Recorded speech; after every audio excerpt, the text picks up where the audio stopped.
നമുക്ക് വിശദമായി തന്നെ വിലയിരുത്താം. കാരണം വീണ്ടും ഒരു പെരുമഴക്കാലം വരികയാണോ, നമ്മൾ ആശങ്കപ്പെടേണ്ട സാഹചര്യമുണ്ടോ? കാരണം നമ്മൾ സ്വയം കരുതൽ എടുക്കേണ്ടതാണ്. തീരദേശ മേഖലയിലും മലയോര മേഖലകളിലൊക്കെ പോകുന്ന ആളുകൾ പൊതുവേ ഒരു മഴ പെയ്താൽ പോലും വലിയ കുളമാകുന്ന നമ്മളുടെ പ്രൗഢിയുള്ള നഗരങ്ങൾ പോലും വെള്ളക്കെട്ടാൽ മാലിന്യത്താൽ ദുരിതമാണ്. അപ്പോൾ സ്വീകരിക്കേണ്ട നടപടികളൊക്കെ നമുക്കൊന്ന് വിലയിരുത്താം. നമ്മോടൊപ്പം രാജഗോപാൽ കമ്മത്ത്, ശാസ്ത്ര ലേഖകൻ, ഒപ്പം അജിൽ കോട്ടയിൽ സയന്റിസ്റ്റ് എന്നിവരാണ് നമ്മോടൊപ്പം ചേരുന്നത്. ശ്രീ രാജഗോപാൽ കമ്മത്ത്, ഒരു ദുരന്തത്തിന്റെ വക്കിലാണ് നിൽക്കുന്നത് നമ്മൾ ഇപ്പോൾ. കാരണം തിരുവനന്തപുരം ആമയിഴഞ്ചാം തോട്ടിൽ ഒരു തൊഴിലാളി വീണിരിക്കുന്ന സാഹചര്യമുണ്ട്. ഇതൊക്കെ മഴക്കെടുതിയുടെ ഭാഗമായി തന്നെയാണ് നമ്മൾ കാണേണ്ടത്. എത്രത്തോളം കരുതൽ ഈ ഒരു ഘട്ടത്തിൽ എടുക്കേണ്ടതുണ്ട്? ഇപ്പോൾ വാർത്തകളിൽ പലതും കാണുന്നുണ്ട്. അതായത് ഇപ്പോൾ ഇതുപോലെ തോട്ടിലൊരാൾ അപ്രത്യക്ഷമായി, അതുപോലെ തന്നെ ട്രക്കിങ്ങിന് പോയ കുറേ പേർക്ക് അപകടം സംഭവിച്ചു. അങ്ങനെയൊക്കെ ഈ കാലഘട്ടത്തിൽ ഇത്തരം പ്രവൃത്തികൾ വളരെ സൂക്ഷിച്ച് മാത്രമേ ചെയ്യാൻ പാടുള്ളൂ. കാരണം അടുത്ത ഒരാഴ്ച എന്ന് പറയുന്നത് നല്ല മഴയാണ് ഉണ്ടാകാൻ പോകുന്നത്. ഈ സ്പെല്ലെന്ന് പറയുന്നത് ഒരാഴ്ചത്തേക്ക് നീണ്ടു നിൽക്കും. ബംഗാൾ ഉൾക്കടലിൽ ഒരു 3-4 ദിവസം കഴിഞ്ഞ് വലിയൊരു ന്യൂനമർദ്ദ പ്രദേശം രൂപപ്പെടുന്നുണ്ട്. അപ്പോൾ അതിൻ്റെ തുടർച്ചയായിട്ട് അതിന് മുന്നോടിയായിട്ടും നല്ല മഴ കേരളത്തിൽ പ്രതീക്ഷിക്കണം, പ്രത്യേകിച്ച് വടക്കൻ ജില്ലകളിൽ. അതുമാത്രമല്ല, മലമ്പ്രദേശങ്ങളിലും നല്ല മഴ കിട്ടുമെന്ന് തന്നെയാണ്. ഈ ഒരു 18-19 തീയതി വരെ നല്ല മഴ കേരളത്തിൽ വ്യാപകമായി ലഭിക്കുമെന്നാണ് കാണുന്നത്. അതിൽ തീരദേശത്തേക്കാൾ ഏറ്റവും കൂടുതൽ മഴയുണ്ടാകുന്നത് മലമ്പ്രദേശങ്ങളിലാണ്, പിന്നെ വടക്കൻ ജില്ലകളിലും. അപ്പോൾ അത് കരുതിയിരിക്കുക എന്നുള്ളതാണ്. ഈ സ്പെല്ല് ഒരാഴ്ചത്തേക്ക് നീണ്ടു നിൽക്കും. 20 തീയതി വരെ, ജൂലൈ 20 തീയതി വരെ ആ സ്പെല്ലിൻ്റെ ഒരു പ്രഭാവം കേരളത്തിൽ ഉണ്ടാവുമെന്നാണ് കരുതപ്പെടുന്നത്. അതുമാത്രമല്ല, സമുദ്രത്തിൽ ഇവിടെയൊക്കെ തീരദേശക്കടലിൽ നല്ല പ്രശ്നങ്ങളുണ്ട്. നല്ല മഴ തെക്കൻ കേരളത്തിൻ്റെ തീരദേശ മേഖലകളിൽ ഉണ്ടാകാനായിട്ടുള്ള സാധ്യത ഇപ്പോൾ കാണുന്നുണ്ട്. അപ്പോൾ അതനുസരിച്ചുള്ള മുൻകരുതലുകൾ ജനങ്ങൾ എടുക്കണം. അതായത് മറ്റ് ഏജൻസികളുടെ മുന്നറിയിപ്പ് നൽകുന്നതിനുപരിയായിട്ട് തന്നെ ഇത്തരം മുന്നറിയിപ്പുകൾ നമ്മളിപ്പോൾ നൽകുന്ന അനുമാനങ്ങൾക്കൊക്കെ വില കൽപ്പിച്ചുകൊണ്ട് സാഹസിക പ്രവൃത്തികൾ ഒഴിവാക്കണം. അതുമാത്രമല്ല, ഇത്തരത്തിലുള്ള ക്ലീനിങ് അങ്ങനെയുള്ള കാര്യങ്ങൾക്കൊന്നും ഉള്ള സമയമല്ല ഇത്. ഇപ്പോൾ മുൻകരുതലുകൾ എടുക്കേണ്ട സമയമാണ്. ഇപ്പോൾ കാണുന്നത്, ചിത്രങ്ങളിൽ കാണുന്നതെന്ന് പറയുന്നത് ധാരാളം മാലിന്യം അവിടെ അടിഞ്ഞുകൂടിയിട്ടുണ്ടെന്നുള്ളതാണ്. അപ്പോൾ ആമയിഴഞ്ചാം തോട്ടിൽ തന്നെ. അപ്പോൾ അവിടെ ആരാണ് ഇതിൻ്റെ ഉത്തരവാദികൾ? കാരണം അത്തരം മാലിന്യം അവിടെ അടഞ്ഞുകൂടാനും ഒക്കെ കാരണക്കാരാണ് ഇതിൻ്റെ ഉത്തരവാദികളായിട്ടുള്ളത്. അവിടെയുള്ള നമ്മളിത് പലപ്പോഴായി കഴിഞ്ഞ ഒരു ചർച്ചയിൽ പോലും മാതൃഭൂമി ന്യൂസ് ഇത് സംഭവിക്കുന്ന കാര്യങ്ങൾ പലപ്പോഴായി പറഞ്ഞിരുന്നു. കാരണം ഇനി ഒരു ഇടവിട്ടുള്ള മഴ, നമുക്കറിയാം കൃത്യമായിട്ടല്ല നമ്മുടെ ഈ മഴയുടെ വരവ്, സൈക്ലോണിൻ്റെയൊക്കെ വരവ്. അതുകൊണ്ട് മഴക്കാല പൂർവ്വ ശുചീകരണം എന്നത് വളരെ കരുതലോടുകൂടി എടുക്കണം. ഒരു മാർച്ചോ അല്ലെങ്കിൽ ഫെബ്രുവരിയോടുകൂടി തന്നെ ഇത് തുടങ്ങണം. ഈ മാലിന്യങ്ങൾ മാറ്റണം, ഇല്ലെങ്കിൽ കുമിഞ്ഞുകൂടും, അതൊരു മലയായി മാറും. അങ്ങനെയുള്ള അവസ്ഥകളൊക്കെ ഒരുപാട് നമ്മൾ ചൂണ്ടിക്കാട്ടിയാണ്. അപ്പോൾ ഒരു ദുരന്തം വരുമ്പോൾ അങ്ങ് ഇറങ്ങിയിട്ട് കാര്യമില്ലല്ലോ. അതെ, തീർച്ചയായിട്ടും അത് താങ്കൾ പറഞ്ഞത് ശരി തന്നെയാണ്. പക്ഷേ അതിന് മുന്നോടിയായിട്ടൊരു കാര്യവുമുണ്ട്. അതായത് ഈ മാലിന്യം വരുത്തി വെക്കുന്നവർ, പ്രത്യേകിച്ച് തലസ്ഥാന നഗരിയിൽ പണ്ടൊക്കെ സ്വന്തം വീട്ടിലെ മാലിന്യം അടുത്ത വീട്ടിലേക്ക് മാറ്റി വെക്കുന്ന ഒരു പരിപാടി ഉണ്ടായിരുന്നു. ഇപ്പോഴും ഉണ്ടാകാം. അത് പലയിടങ്ങളിലും കൊണ്ട് ഡെപ്പോസിറ്റ് ചെയ്യുന്നുണ്ടാവാം. ഈ ഹോട്ടലുകളും മറ്റ് വ്യാപാര സ്ഥാപനങ്ങളിൽ നിന്നുള്ള മാലിന്യങ്ങൾ കൊണ്ട് തട്ടുന്നുണ്ടാവാം. അവരൊരാൾ തന്നെയായിരിക്കും ഇത്തരത്തിൽ അപകടത്തിൽപ്പെടുക, അല്ലെങ്കിൽ അവരുടെ ആരുടെയെങ്കിലും ബന്ധുക്കളോ അവർ തന്നെയോ അപകടത്തിൽപ്പെടുന്ന സാധ്യതയുണ്ട്. അപ്പോൾ ഇത് വരുത്തി വെക്കുന്നതിന് ഉത്തരവാദികൾ ജനങ്ങൾ തന്നെയാണ്. അവിടുത്തെ ജനങ്ങൾ തന്നെയാണ് ഇത്തരത്തിലുള്ള ദുരന്തങ്ങൾക്ക് ഉത്തരവാദികളായിട്ട് വരുന്നത്. അപ്പോൾ ആ ഒരു മനോഭാവം മാറാതെ ഇതിനൊരു മാറ്റം വരുമെന്ന് തോന്നുന്നില്ല. കാരണം ശുചീകരണം തീർച്ചയായിട്ടും കോർപ്പറേഷൻ്റെ അതിൻ്റെ ഒരു ചുമതല തന്നെയാണ്. പക്ഷേ ശുചീകരണം വരുത്താനുള്ള ആ അവസരം കുറയ്ക്കുക എന്നുള്ളതാണ്. ആ ഒരു ഡെൻസിറ്റി അല്ലെങ്കിൽ മാഗ്നിറ്റ്യൂഡ് കുറയ്ക്കുക എന്നുള്ളതാണ് ജനങ്ങൾ ചെയ്യേണ്ടത്.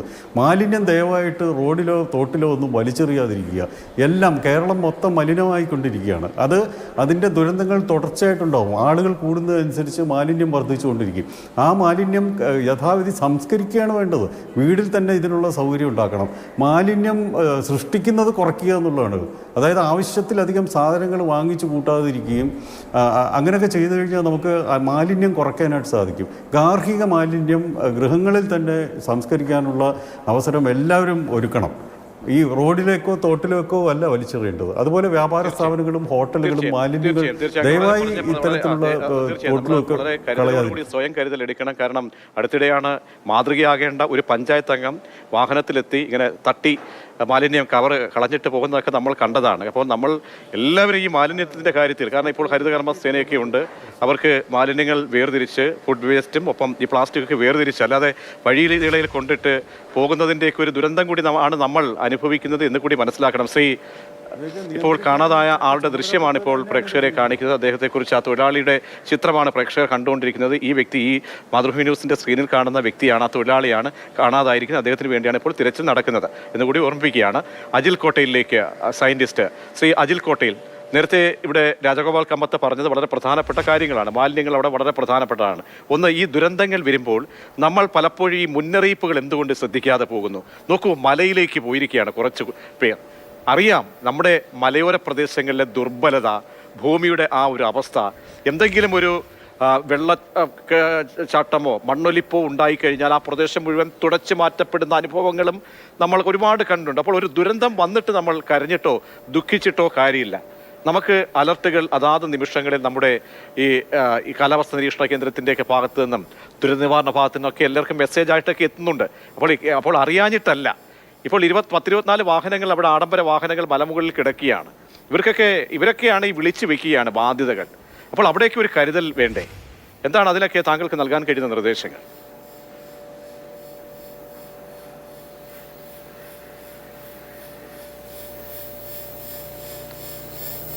ശ്രീ അജിൽ കോട്ടയിൽ. അതിന് കൂടുതലായിട്ടും ജനങ്ങളിലേക്ക് കൂടുതൽ അവബോധം ഉണ്ടാക്കിയെടുക്കുക എന്ന് മാത്രമേ നമുക്ക് പറയാൻ പറ്റൂ. നമുക്കിപ്പം കാണുന്ന മഴ തീർച്ചയായിട്ടും ഈ നമ്മുടെ മൺസൂൺ ഒരു സജീവാവസ്ഥയുണ്ട്, നിർജ്ജീവാവസ്ഥയുണ്ട്. അപ്പോൾ ഇപ്പം വീണ്ടും ഒരു സജീവാവസ്ഥയിലൂടെയാണ് കേരള തീരത്ത് മൺസൂണിൻ്റെ സ്വഭാവം എന്ന് പറഞ്ഞാൽ ഒരു സജീവാവസ്ഥയിലൂടെയാണ് കടന്നു പോകുന്നത്.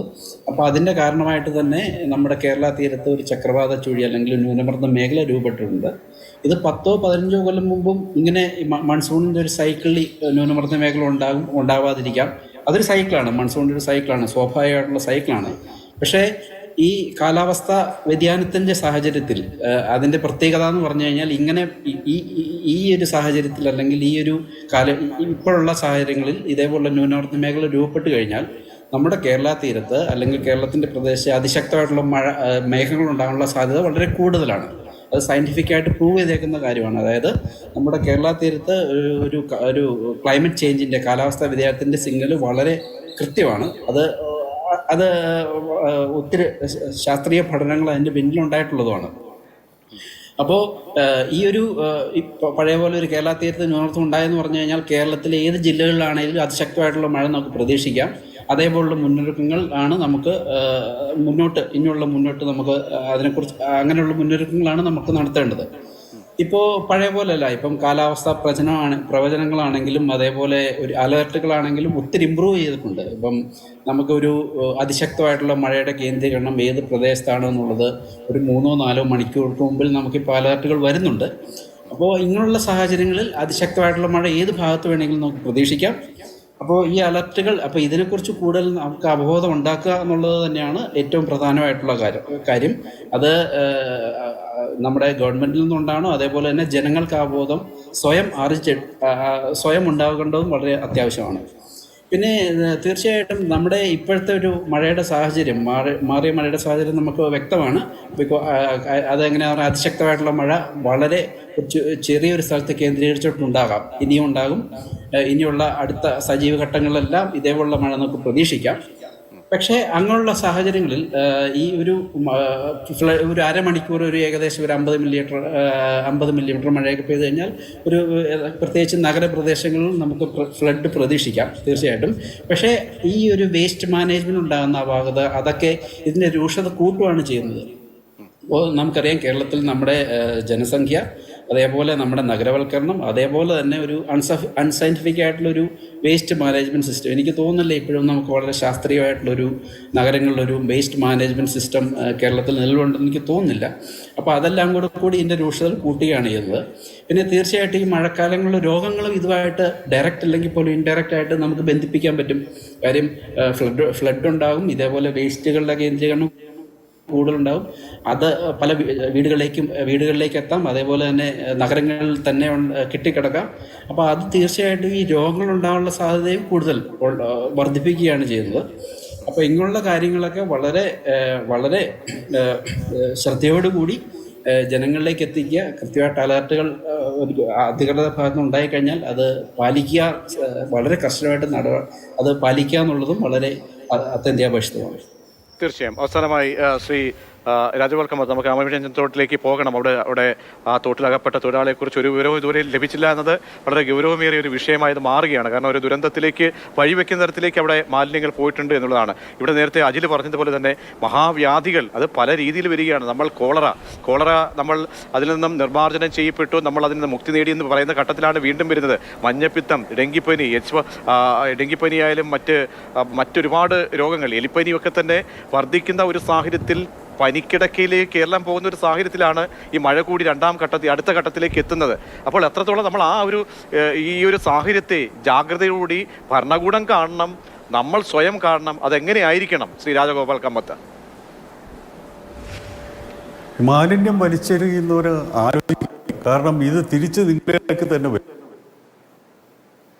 ജലത്തിലൂടെയും നിങ്ങളിലേക്ക് തന്നെ. അപ്പോൾ മാലിന്യം വലിച്ചെറിയുന്നതിന് മുമ്പ് ഒരു നിമിഷം ആലോചിക്കുക. എറണാകുളത്തെ കളക്ടേഴ്സ് ബംഗ്ലാവിന് മുമ്പിലുള്ള ബഹുമാനപ്പെട്ട ഹൈക്കോടതി താമസിക്കുന്ന ഒരു ഹോട്ടലിൽ നിന്നും എല്ലാ മാലിന്യങ്ങളും ഓടയിലേക്ക് ഒഴുക്കുന്നുണ്ട്. അവിടെ തന്നെ ഈ സ്ഥിതിയാണെങ്കിൽ മറ്റിടങ്ങളിലെ സ്ഥിതി എന്തായിരിക്കും? ഞാൻ എന്റെ കണ്ണുകൊണ്ട് കണ്ടതാണ് ഈ മാലിന്യം ഒഴുക്കുന്നത്. അപ്പോൾ അത്തരത്തിലുള്ള ഈ രീതിയിലുള്ള പ്രധാനപ്പെട്ട ഇടത്ത് ഈ രീതിയിലാണെങ്കിൽ മറ്റിടങ്ങളിൽ എന്തായിരിക്കും സ്ഥിതി? കോളറ വരുന്നതിൽ അത്ഭുതപ്പെടേണ്ടതില്ല. ഇപ്പോൾ ഒരു ഫ്ലാറ്റിൽ 500 പേർക്ക് വൈറൽ ഡിസീസ് അടിച്ചിരിക്കുകയാണ്. അതുപോലെ തന്നെ പലയിടങ്ങളിലും നിപ്പ മുതൽ കോവിഡ് വരെയുള്ള പലതരം വ്യാധികളാണ് കേരളത്തിലുള്ളത്. H1N1, പക്ഷിപ്പനി, എല്ലാം ലെപ്റ്റോസ്പൈറോസിസ്.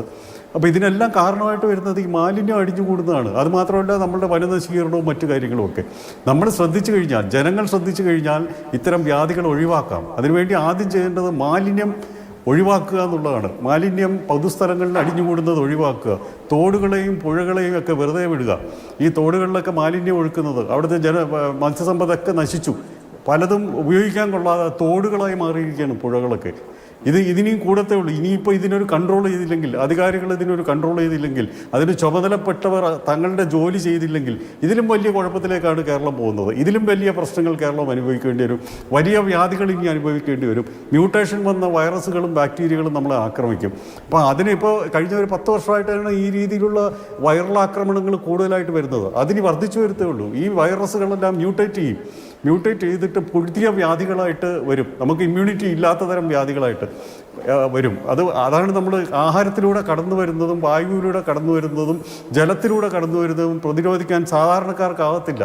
അപ്പോൾ ആ ഒരു സന്ദേശം ദയവായി എല്ലാവരും ശ്രദ്ധിക്കണം.